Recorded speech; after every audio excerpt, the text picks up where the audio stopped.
कि श्रीलंका, पाकिस्तान और नेपाल जैसे कई देशों को बर्बाद करने वाले चीन की सड़कों पर अब टैंक उतर आए हैं। विश्व कम्युनिटी ने, न्यूयॉर्क टाइम्स जैसे अखबार ने और वहाँ की जो मिलिट्री एस्टैब्लिशमेंट है अमेरिका की, उन्होंने नोटिस ले लिया करेंगे। चाइना के हवाले से कुछ खबरें आ रही हैं कि वहाँ पे उनकी जो रोड्स हैं या स्ट्रीट्स हैं, वहाँ पे उनके आर्मी के टैंक्स नज़र आए, बल्कि कुछ वीडियोस वायरल भी हुई। अब हज़ारों लाखों लोग सड़क पे आएँगे तो बंदूक वाला तो कंट्रोल कर नहीं पाएगा। कितनी बंदूक, कितनी गोलियाँ चलाओगे आप?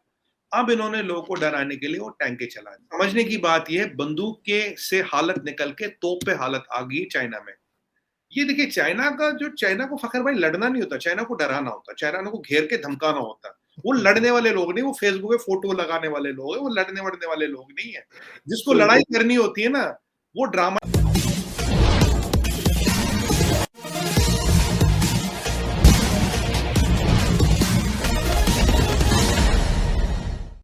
चीन पर नकेल कसने के लिए एक ही तरीका था कि उसे आर्थिक रूप से कमज़ोर किया जाए, और लगता है कि जो काम शुरू किया गया था वह अब असर दिखाने लगा है और चीन के आर्थिक हालात इतने बेकाबू हो गए हैं कि लोग सड़क पर उतर गए हैं और उनको काबू करने के लिए चीनी सरकार द्वारा टैंकों को सड़क पर उतारना पड़ा है। चीन के हालात ऐसे क्यों हुए, इसी को बयान करती आज की परिचर्चा आइए सुनते हैं। कि श्रीलंका, पाकिस्तान और नेपाल जैसे कई देशों को बर्बाद करने वाले चीन की सड़कों पर अब टैंक उतर आए हैं। जिस चीन ने दुनिया के कई देशों को पैसा देकर अपना गुलाम बनाया, आज वही चीन श्रीलंका की तर्ज पर बर्बादी की कगार पर आ गया है। चीन से जो संकेत मिल रहे हैं वो ये बताते हैं कि वहां सब कुछ ठीक नहीं चल रहा। इस साल की ही शुरुआत से चीन में प्रॉपर्टी के दाम गिर रहे हैं। चीन बुरी तरह से कोयले की कमी से जूझ रहा है और इससे देश में बिजली की भारी कमी हो गई है। चीन की बैंकिंग व्यवस्था भी लड़खड़ा गई है। हालात इतने खराब हो चुके हैं कि चीन के एक बड़े बैंक ने ग्राहकों के खातों को सीज कर दिया है। कई एक्सपर्ट्स का मानना है कि ऐसे ही हालात चीन के कई और बैंकों के भी। जब चीन के लोगों को इस बात का पता चला कि वो अपने जीवन भर की कमाई को बैंकों से नहीं निकाल सकते, तो ये सभी लोग चीन की सड़कों पर उतर आए। इन्हीं लोगों को काबू करने के लिए चीन की सरकार ने सड़कों पर टैंक उतार दिए। सोशल मीडिया पर कई ऐसी तस्वीरें आई जो ये दिखाती हैं कि चीन किस तरह से आर्थिक संकट की तरफ बढ़ रहा है। करेंगे। चाइना के हवाले से कुछ खबरें आ रही हैं कि वहाँ पे उनकी जो रोड्स हैं या स्ट्रीट्स हैं, वहाँ पे उनके आर्मी के टैंक्स नज़र आए, बल्कि कुछ वीडियोस वायरल भी हुई। अब हज़ारों लाखों लोग सड़क पे आएँगे तो बंदूक वाला तो कंट्रोल कर नहीं पाएगा। कितनी बंदूक, कितनी गोलियाँ चलाओगे आप? अब इन्होंने लोगों को डराने के लिए वो टैंकें चला दी, क्योंकि ये मैसेज दे रहे हैं कि ये तोप तिलेमन स्क्वायर में भी काम कर गई, यहाँ भी काम कर सकती है। समझने की बात यह है, बंदूक के से हालत निकल के तोप पे हालत आ। यहाँ कुछ बड़ा घटना घटती है जो कभी भी घट सकती है, क्योंकि हाईली लिवरेज इकोनॉमी भी दुनिया में चाइना है। हाईएस्ट लिवरेज और हाईएस्ट डेट चाइना पे है। अब ये जो वहाँ एटीएम पैसा नहीं दे रहे, बैंक पैसा नहीं दे रहे, ये नहीं हो रहा, ट्रेड वो कर नहीं रहे, फॉरेन एक्सचेंज रिजर्व कितना बचा कितना नहीं पता, किसी को एक्चुअल पोजीशन नहीं पता। देखिए, कोई नहीं बता सकता। पाकिस्तान की जो पोजीशन है सबको पता है, कोई छुपा नहीं है यहाँ पे। हाँ, बिल्कुल, सबको पता है, अच्छी है बुरी है पता है। बिल्कुल। मेरे भाई, वहां तो पोजीशन ही नहीं पता आपको, कोई अंदाजा भी नहीं लगा सकता अंदर। ठीक है, हमारे पास नहीं है, हमारे पास चाइनीज सिस्टम है। उसके अंदर हमारे पास 3 किस्म की मिसाइल्स हैं, मिसाइल सिस्टम्स हैं, जो कि इस किस्म की मिसाइल जो ब्रह्मोस मिसाइल है, वेरी एडवांस्ड क्रूज मिसाइल, और बड़ी ख़तरनाक मिसाइल है। ये बड़ी एडवांस टेक्नोलॉजी है इसके अंदर, जो कि चाइना ने हमें दी हैं 3 किस्म के सिस्टम्स। एक वो है कि HQ-9 और HQ-16। ये एक सिस्टम है, जब ज़्यादा हाइट पे हो तो उस मिसाइल को गिराने के लिए नीचे से मिसाइल जाती है, और एक वो है कि जब लो फ्लाइंग हो तो उसको गिराने के लिए वो लो फ्लाइंग सिस्टम होता है। और इसी तरीके के साथ एक LQ सिस्टम एक और भी है, जिसका हवाला भी दिया जा रहा है। तो मगर ये ट्राइड एंड टेस्टेड नहीं है, दे आर नॉट 100%, और ये ब्रह्मोस मिसाइल बड़ी सोफिस्टिकेटेड मिसाइल है। और ये सारी चीजें दिख रही हैं। टैंके लाने का और कोई मतलब नहीं, अब अपनी जनता को डरा रहे हो टैंकों से। बंदूक काम नहीं करेगी, आप तोप का इस्तेमाल कर रहे हो। ठीक है। अच्छा, एक चीज, एक तो ये है कि चाइना की अपनी इंटरनल सिचुएशन है, लेकिन सर इसके साथ साथ अब मतलब श्रीलंका है। श्रीलंका आपके बिल्कुल करीब वाक़या मुल्क है। चाइना ने वहाँ पे कहा था कि हमने इन्वेस्टमेंट की हुई है, बल्कि उनका 1 या 2 पोर्ट्स भी, दम्बोला एक कौन सा पोर्ट भी एक्वायर कर लिया था, सारा कुछ हुआ। लेकिन अभी ये है कि हिंदुस्तान कहते हैं कि ये कोशिश कर रहा है कि वो वहां पे अपना इन्फ्लुएंस कायम करे उनकी हेल्प करके, लेकिन चाइना भी कहता है कि मैं भी मैदान खाली नहीं छोड़ूंगा। ये क्या वहां पे क्या हो क्या? ये देखिए, चाइना को फखर भाई लड़ना नहीं होता, चाइना को डराना होता, चाइना को घेर के धमकाना होता। वो लड़ने वाले लोग नहीं, वो फेसबुक पे फोटो लगाने वाले लोग हैं, वो लड़ने वड़ने वाले लोग नहीं है। जिसको लड़ाई करनी होती है ना, वो ड्रामा ही नहीं करता, वो इतना ड्रामा ही नहीं करता, वो आके लड़ लेता है। ये लोग है डराने, ये चलते डर से काम हो जाए, हमारे वहम से, खौफ से, हम ऐसा परसेप्शन बन जाए, लोगों का रूह काम जाए, दिल हिल जाए और हमारा काम हो जाए, बिना लड़े हम दुनिया जीतते। ये ऐसे लोग हैं, ये ऐसे लोग हैं, बिना लड़े हम दुनिया जीत जाए। तो अब ये हम इसके लिए पूरा तैयार है। देखिए 3 चीजें आ गई, अपने कमांड बनेंगे अपने बॉर्डर को बचाने के लिए, तो उन्होंने बनाए। अब इसको काउंटर कैसे किया? उन्होंने श्रीलंका को फंसाया, राजपक्षे को पैसे दिए, और फखर भाई आपको याद है, मैं आपको कह रहा था श्रीलंका के पॉलिटिशियन ने पैसा बनाया। आप बोलोगे कैसे? जब पीछे गोटाबाया भागे वहां से, आपने देखा होगा कि करोड़ों, मिलियंस ऑफ रुपीस उनके महल में मिले। हाँ बिल्कुल। जहां लोगों के खाने का पैसा नहीं, पेट्रोल का पैसा नहीं, आपके महल में करोड़ों अरबों रुपया कैश में क्या कर रहा था? चलिए गाड़ियां समझ आती है, जहां समझ आता है, अगर आपके यहाँ कैश रखा था तो वो कैश आया कहां से? कैश बैंकिंग सिस्टम तो आएगा नहीं। एग्जैक्टली, बिल्कुल सही। कैसे तो आपने कैसा LSE के ऊपर मतलब डिस्प्यूट है, पुराना डिस्प्यूट है, लेकिन काफी सारे डायलॉग्स हुए हैं, अभी फिर हो रहे हैं कोर कमांडर डायलॉग्स।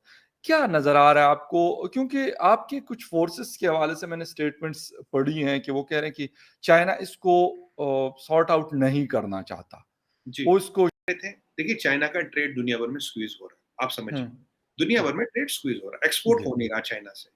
वो कह रहे थे यार आप हमारे से ट्रेड बढ़ाओ, रिलेशन बढ़ाओ, हम साथ काम करते हैं। तो डॉक्टर जयशंकर साहब ने क्लियर बोला यार जब तक तुम 2 साल पुरानी पोजीशन पे नहीं जाओगे, हम पोजीशन पे नहीं आते अपनी वापस जो पुरानी थी, तब तक it can not be business like usual. उनका कहना ये है कि तुम पहले ट्रेड शुरू करो, फिर हम पीछे जाएंगे। हमारा कहना ये पहले तुम पीछे जाओ, हम भी अपनी पोजीशन पे पहुंचे जाएंगे, क्योंकि 50,000 से 1 लाख फौज ये आमने सामने खड़ी है। कहीं जगह तो फखर भाई 1 किलोमीटर से कम भी डिस्टेंस है, 1 किलोमीटर से कम डिस्टेंस है। सब असला, बारूद, बम जो भी है, एंटी एयरक्राफ्ट गन मिसाइल सब है। इसीलिए कोर कमांडर लेवल पे एक हॉटलाइन भी, ताकि कोई आउट ऑफ सिचुएशन ना हो। बिल्कुल। तो ये हमने उनको बोला। अब चाइना की फंसा कहां? चाइना फंसा ट्रेड में। चाइना का इंडिया से बहुत पॉजिटिव ट्रेड है। अगर यूएस के बाद जो सेकंड पॉजिटिव ट्रेड है वो इंडिया के साथ। कहता है यार तुम ट्रेड करो। हमने कहा भाई हमें ट्रेड करना नहीं। अब चाइना ये भी देख रहा है इंडिया आत्मनिर्भर भारत, मेक इन इंडिया, सब चीजें धीरे धीरे कर रहा है। तो चाइना को लग रहा है ये विंडो कम होती जा रही है, तो they are trying to use border positioning as a bargaining chip for trade. We are saying कि आप अपनी पुरानी पोजीशन पे जाओ, फिर ट्रेड वेड की बातें होती रहेंगी, तब तक it can not be business as usual. आपकी बार क्या कोर कमांडर साहब, कोर कमांडर लेवल पे मीटिंग हुई, तो क्या वो आप देखिए उस दिन दलाई लामा साहब लद्दाख में थे। बिल्कुल, दलाई लामा साहब लद्दाख में और मीटिंग होना, आप मान के चल सकते चीनी कभी कुछ नहीं मानेंगे। क्यों? ठीक। अब उन्हें दिख गया होगा दलाई लामा, तो 1 महीना वहां उन्होंने गुजारना है गालिबन लद्दाख, फर्क नहीं पड़ता उन्हें। अरे साहब लास्ट टाइम मोदी जी ने उनको उनके जन्मदिन पे बधाई दी, यूएस प्रेसिडेंट भी देते हैं, उन्हें उस पर तकलीफ है, उस पे उनके फॉरेन मिनिस्टर आके बयान देते हैं, उस पे फॉरेन मिनिस्टर इस पे भी दिया ना कि अभी जब लद्दाख गए तो उस पे भी तो चाइना ने रिएक्ट किया था। जब जिस दिन मीटिंग हुई वो लगा, तो मेरा ये पर्सनल आकलन था कि इस मीटिंग में कुछ होना। अपने को आर्थिक और सामरिक दृष्टि से मजबूत करना प्रत्येक देश की महत्वाकांक्षा होती है और सभी देश इस पर काम भी करते हैं, लेकिन चीन की यह महत्वाकांक्षा कुछ ज़्यादा ही है, जिसे अति महत्वाकांक्षा कहा जाता है।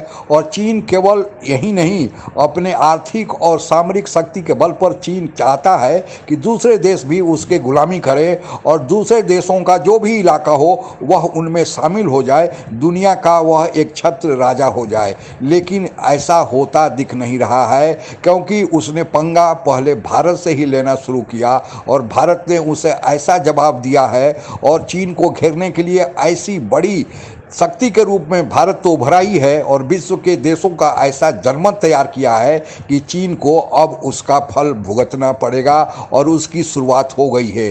चीन गहरे आर्थिक संकट से गुजर रहा है। साउथ चाइना सी में जो चीन की घेराबंदी क्वाड बना की गई थी, उसका मकसद यही था कि साउथ चाइना सी से चीन निर्मित मालों को जो दूसरे देशों में पहुंचाया जाता है उसे वहां रोका जाए, और दूसरा सीपैक को जो पाकिस्तान से होकर गुजरता है है। चीन ने एक दूसरा रास्ता भी बना रखा था कि अगर साउथ चाइना सी में उसे घेरा जाता है तो वह सी पैक के रास्ते समुद्र में अपना माल पहुंचाएगा। उस सी पैक की बर्बादी भी तय हो गई है, क्योंकि सी पैक पर न केवल काम सुस्त हो गया है बल्कि सी पैक जहां अंतिम सिरा ग्वादर पोर्ट में मिलता है वह बलूचिस्तान का इलाका है और बलूचिस्तान लिबरेशन आर्मी चीन के लोगों को वहां काम करने नहीं दे रहे हैं और उनके सामने पाकिस्तानी सेना असहाय पड़ी हुई है। तो चीन को चारों तरफ से घेर लिया गया है। चीन रूपी रावण को मारने का एक ही तरीका था कि उसके नाभि में जो उसके आर्थिक संपन्नता की जो अमृत छिपा हुआ है उसको खत्म किया जाए, उस पर नष्ट किया जाए, और वही काम शुरू हो गया है। चीन में कोयले की कमी, बिजली की कमी और इसके अलावे वहाँ के बैंकों ने अब अपने ग्राहकों को पैसा देना बंद कर दिया है, जिसके चलते लोग सड़क पर उतर आए हैं। भारत और दूसरे दुनिया के देश ने मिलकर जो रोड मैप तैयार किया था वह अब काम करना शुरू कर दिया है, असर दिखाना शुरू किया है। चीन चाहता था न केवल अपने पड़ोसी देशों को विस्तारवादी रवैये से परेशान किया हुआ था, बल्कि ऑस्ट्रेलिया, जापान जैसे भी चीन से डरते थे। यहाँ तक कि चीन पैसा देकर छोटे छोटे देशों को गुलाम बना रखा था, जो वक्त जरूरत पड़ने पर चीन की भाषा बोलते थे। लेकिन चीन ने श्रीलंका को तबाह किया, नेपाल को तबाह करने जा रहा है, पाकिस्तान तो तबाह हो ही चुका है। लेकिन जो कुआं उसने दूसरे के लिए खोदा था अब उसी कुआं में लगता है कि वह भी गिरेगा। जो जैसा करता है वह ऐसा भरता है, यह प्रकृति का नियम है और आज चीन को यह भरने की बारी आई है। आज के लिए बस इतना ही। जय हिंद। आप अगर हमसे जुड़ा रहना चाहते हैं तो कृपया मेरे चैनल को सब्सक्राइब करें तथा बेल आइकन भी दबा दें ताकि नई वीडियो की जानकारी तुरंत आप तक पहुंच जाए। धन्यवाद। जय हिंद।